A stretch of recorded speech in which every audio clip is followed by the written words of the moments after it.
Coucou tout le monde, j'espère que vous allez bien. Bienvenue dans The Cocoon le podcast. Je suis ravie de vous retrouver pour un nouvel épisode qui, je l'espère en tout cas, va vous aider à prendre en main les rênes de votre vie. Dans cet épisode, on va aborder un sujet important, la responsabilité. Vous êtes responsable de ce qui se produit dans votre vie et il est temps d'agir en conséquence. Donc, que vous ayez 20, 30, 40 ou même 50 ans, cet épisode est pertinent pour toutes les étapes de la vie. Alors prenez un moment pour vous, préparez votre meilleure boisson, quelque chose à grignoter si vous en avez besoin, et préparez-vous à découvrir comment exercer votre pouvoir de choix et créer la vie que vous désirez. C'est parti. Bonjour, je m'appelle Julie, je suis la maman de 3 enfants, âgés de 13 à 4 ans, accompagnatrice en développement personnel, future praticienne en psychothérapie et amoureuse de la vie. Je souhaite la bienvenue sur le podcast The Cocoon, un podcast dédié aux femmes qui veulent vivre une vie sereine et épanouie sans s'épuiser. Ma mission, c'est de vous guider dans la transformation de votre soi intérieur afin de vous donner les ressources pour transformer votre vie. Chaque semaine, je vous partage mes conseils et astuces, de l'inspiration, mes réflexions et mes phases d'introspection, afin de vous aider à reprendre la main sur votre vie, à faire de la place pour plus de self-love et d'alignement. Chaque jour, vivez plus en conscience. Apprenez à vous connaître et à incarner votre vérité. Grâce à ces épisodes, vous serez, je l'espère, prête à vivre l'une des plus belles pages de votre vie. Comme d'habitude, si vous aimez le podcast, la meilleure façon de le soutenir est de mettre une note de 5 étoiles sur la plateforme de podcast que vous utilisez. Ainsi, vous permettrez à d'autres personnes de le découvrir plus facilement. Ensemble, épanouissons-nous dans nos vies. Donc avant de plonger dans les actions concrètes, on va prendre un petit temps, un petit moment pour comprendre ce que ça signifie réellement être responsable de sa vie. Vous savez, la responsabilité va au-delà de simplement assumer les conséquences de nos actes. C'est aussi une prise de conscience profonde que nos décisions et nos attitudes façonnent notre réalité. La première facette de la responsabilité, ça consiste en fait à reconnaître que nous avons le pouvoir de choisir nos réactions face aux événements qui se présentent à nous. Bien que nous ne puissions pas tout contrôler, évidemment, ce qui se passe dans notre vie, on a tout de même le contrôle sur la manière dont on va pouvoir réagir face à ça. Ça signifie que même lorsqu'on va être confronté à des défis, à des échecs ou à des situations difficiles, nous avons toujours le choix de rester optimistes, de chercher des solutions et de grandir à travers l'expérience. La deuxième facette de la responsabilité est liée à nos décisions. Chaque jour, nous prenons une multitude de décisions, grandes ou petites, peu importe, qui influencent le cours de notre vie. Ces décisions-là, elles peuvent être liées à notre carrière, à nos relations, à notre santé, à nos valeurs. Il y a encore bien d'autres choses ailleurs. Être responsable, en fait, ça signifie reconnaître que nous sommes les actrices de notre propre destin et que nos choix ont un impact direct sur la qualité de notre vie. Et quand je parle de destin, je parle pas du côté holistique, ok ? Mais vraiment de ce qui va se passer pour nous à l'avenir, ok ? Que tout est lié, que rien n'arrive par hasard, du moins de mon point de vue. Donc on ne peut pas blâmer les circonstances extérieures ou les autres pour les résultats que nous avons obtenus. Parce que c'est en fin de compte notre propre pouvoir de décision qui prévaut. Ok ? En comprenant du coup ces deux aspects-là de la responsabilité, on va pouvoir embrasser pleinement notre capacité à façonner notre réalité. Alors ça ne veut pas dire que tout est de notre faute, ok ? Évidemment qu'il y a des choses qui ne seront pas dépendantes de nous, mais plutôt qu'on va avoir le pouvoir de choisir notre attitude et du coup nos actions face aux événements qui se produisent. En prenant cette responsabilité, on s'affranchit de la passivité et aussi de l'impuissance. Et on se donne les moyens de créer une vie qui nous correspond véritablement. Donc c'est important de noter que la responsabilité, c'est pas un fardeau à porter, mais plutôt une opportunité d'autonomie et de croissance. Ok ? Faut voir plutôt, vous le savez, le verre à moitié plein plutôt qu'à moitié vide. Donc, en reconnaissant notre responsabilité, déjà on fait preuve de maturité, et en plus de ça, on se donne la liberté de changer les choses, d'apprendre aussi de nos erreurs, et de nous améliorer continuellement. En fin de compte, c'est un voyage d'autonomisation qui nous permet de devenir la meilleure version de nous-mêmes, entre guillemets. Vous savez que j'aime pas tellement cette expression, mais au moins je sais que comme ça, vous allez visualiser ce que je veux dire. Et de réaliser notre plein potentiel. Donc en conclusion, je dirais que la responsabilité, ça se limite pas seulement à assumer les conséquences de nos actions, mais ça englobe aussi notre capacité à choisir nos réactions face aux événements et à prendre des décisions éclairées pour façonner notre vie. Donc c'est un appel en fait à la conscience et à l'autonomie qui nous permet de devenir des créatrices de notre réalité. Donc dans la prochaine partie, vous allez voir, on va aborder les actions concrètes que vous pouvez entreprendre pour exercer votre responsabilité et agir en conséquence.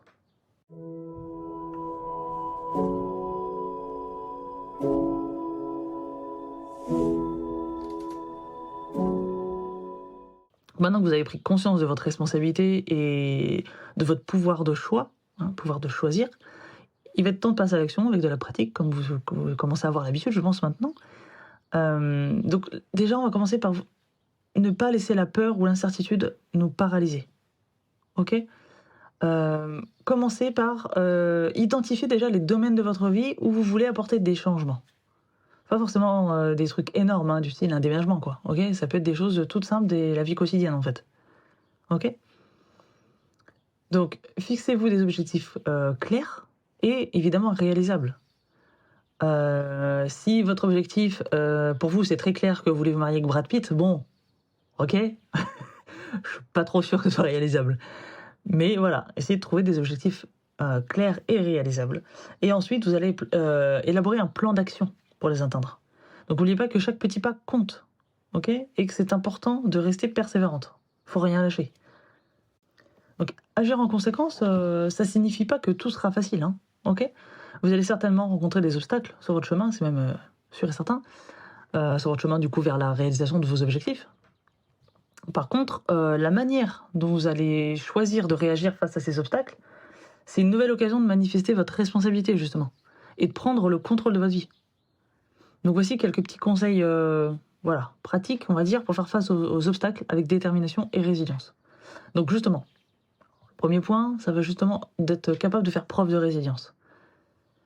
Les gens qui me connaissent très bien me disent souvent d'ailleurs que je fais preuve d'énormément de résilience. Souvent on me demande comment tu fais.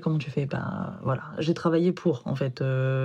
J'ai toujours plus ou moins eu ce caractère-là depuis toute petite, cette façon d'être résiliente, mais clairement pas à ce niveau-là, quoi. C'est-à-dire que maintenant c'est beaucoup plus évident, beaucoup plus simple, parce que j'ai travaillé dessus. Donc en fait on est tous capables de le faire. Ok ? La résilience en fait c'est la capacité à rebondir face aux difficultés et à se relever quand on a eu un échec ou tout simplement la capacité à continuer à avancer malgré tout ça. Ou grâce à, ça dépend comment on voit les choses. Lorsque vous êtes confronté à un obstacle, mon coq vous passe le bonjour, donc voilà, ne laissez pas la frustration ou le découragement vous submerger. Ok ? Ça c'est la solution de facilité. Rappelez-vous que chaque défi est une opportunité d'apprendre et de grandir. Clairement, sans ça, sans échec, on n'apprendrait rien. Je vous le dis, clairement. Et surtout, on ne retiendrait rien. Apprendre pour apprendre, c'est un peu comme quand on était à l'école, notamment au collège, et qu'on nous demandait de connaître les dates clés de l'histoire par cœur. Si vous n'avez pas la passion, si vous n'avez pas compris le pourquoi du comment, vous ne voyez pas l'intérêt, vous n'allez même pas vous en rappeler dans 15 ans, quoi. Ok ? Donc ça n'a aucun intérêt. Il faut apprendre par plaisir, par envie, par besoin. Ok ? Non par obligation. Donc voyez ça plutôt, les défis, comme un test de votre détermination et de votre capacité à persévérer. Adoptez du coup plutôt une attitude positive et cherchez des solutions alternatives justement à ce problème-là.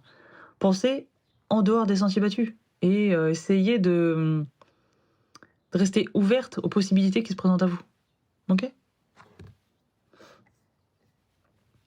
Ensuite, je dirais, pour le deuxième conseil, qu'il faut apprendre de nos échecs, justement, puisqu'on en parlait il y a 2 minutes. Les échecs, ça fait clairement partie de la vie, ça fait partie intégrante du parcours vers le succès. C'est prouvé par A plus B.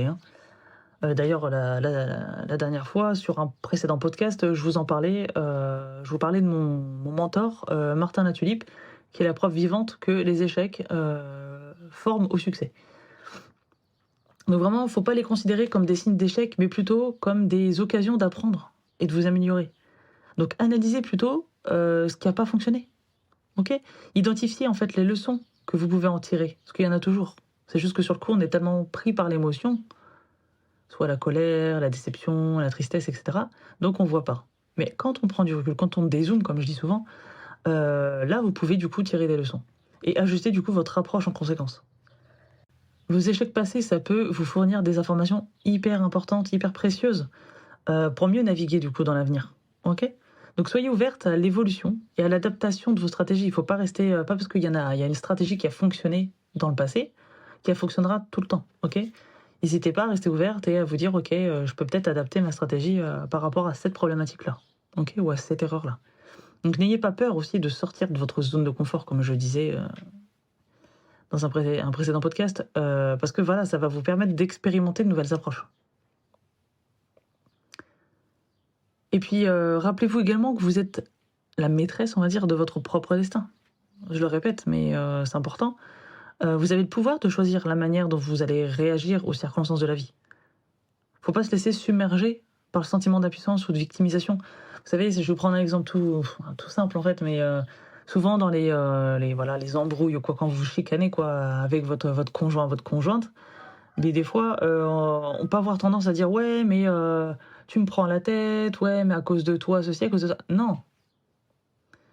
Il y a toute une formulation de phrases aussi à revoir à ce niveau-là. Ça pourrait être l'objet d'un prochain épisode, on verra, mais voilà, toujours est-il que il n'y a pas de ouais, mais à cause de toi ceci, à cause de toi cela, comment c'est déjà que les gens disent tu m'énerves. Alors ça, c'est un grand classique, tu m'énerves. Bah non, c'est pas lui qui vous énerve, ou c'est pas elle qui vous énerve, c'est vous qui vous sentez énervé. Vous voyez la nuance déjà, vous n'êtes pas dans l'incrimination, dans le côté victimisation. Ça, c'est quelque chose, en plus, que à titre personnel, je déteste ça. Mais vraiment, c'est un truc, moi, c'est rédhibitoire. En plus, je peux pas. Surtout un homme, en plus, voilà, avec qui je suis, qui va se victimiser. Mais moi, c'est rédhibitoire. J'y arrive pas. Je peux pas. J'ai besoin de quelqu'un qui soit justement responsable, qui soit mature, qui dise, ok, voilà, je me sens ceci, cela quand tu fais ceci, cela. Voilà, quand tu dis ceci, cela, bah moi, je me sens comme ça. Ah, ok, d'accord. Donc là, tu parles de ton émotion. T'es pas en train de m'incriminer moi. Tu me dis que t'énonces des faits, en fait. Voilà, quand il y a telle action ou tel machin, telle parole, bon, toi, tu ressens ça, ça, ça. Ah, déjà, tu prends ta part de responsabilité. Ok. Ce sont tes émotions. Ça veut pas dire que moi ou voilà l'autre n'y est pour rien, mais chacun, entre guillemets, chacun sa merde, quoi. Donc, il faut dire les choses. Donc voilà, donc prenez la responsabilité de vos attitudes et de vos actions. Même si vous ne pouvez pas tout contrôler, les événements extérieurs, etc., vous pouvez toujours contrôler la façon dont vous allez réagir, ok? Donc voilà, n'oubliez pas de faire preuve d'optimisme, de résolution et de détermination. Visualisez toujours votre succès et croyez en votre capacité à surmonter les obstacles, ok? Ça rejoint un petit peu ce que je vous ai dit une fois précédente sur le fait de visualiser les choses, ok? Et donc enfin, chaque défi que vous allez rencontrer est une opportunité de grandir, ok? Les moments difficiles, ça va vous mettre au défi, clairement. Ils vont vous faire sortir de votre zone de confort, et ça c'est tant mieux, et ça vous permet du coup de développer des nouvelles compétences et de renforcer votre résilience. Donc, il ne faut vraiment pas sous-estimer votre capacité à surmonter les difficultés, ok? Vous êtes capable. C'est un peu comme une femme qui est sur le point d'accoucher et qui a peur. Parce que non, je ne serai pas capable et tout. Hey girl, les autres femmes avant toi l'ont fait, hein? Ça fait des générations, des milliers et des milliards d'années qu'on accouche. Pourquoi toi tu serais pas capable de le faire en fait? Il n'y a aucune raison. Alors oui, il y a peut-être des circonstances médicales qui font que ça va être un peu plus compliqué, mais il sortira, à un moment donné il est rentré, il sortira, t'inquiète pas. Donc tu es capable. Ok? Bah là c'est exactement la même chose. Donc chaque fois que vous allez réussir à relever un défi, vous vous rapprochez un peu plus en fait de la réalisation de vos aspirations justement. Donc ça c'est cool.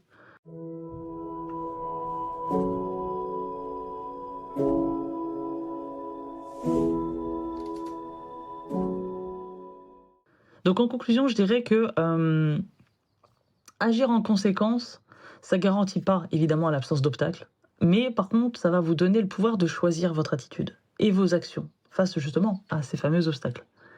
1, 3, 4, 12. Donc faites preuve de résilience, apprenez de vos échecs et ajustez votre stratégie si nécessaire, ok? Et rappelez-vous évidemment que vous êtes la maîtresse de votre propre destin. Fixez-vous des objectifs clairs, réalisables.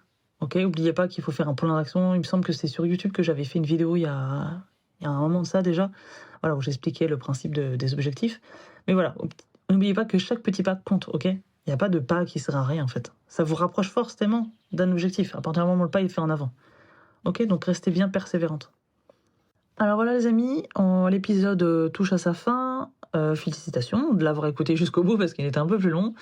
Et merci surtout.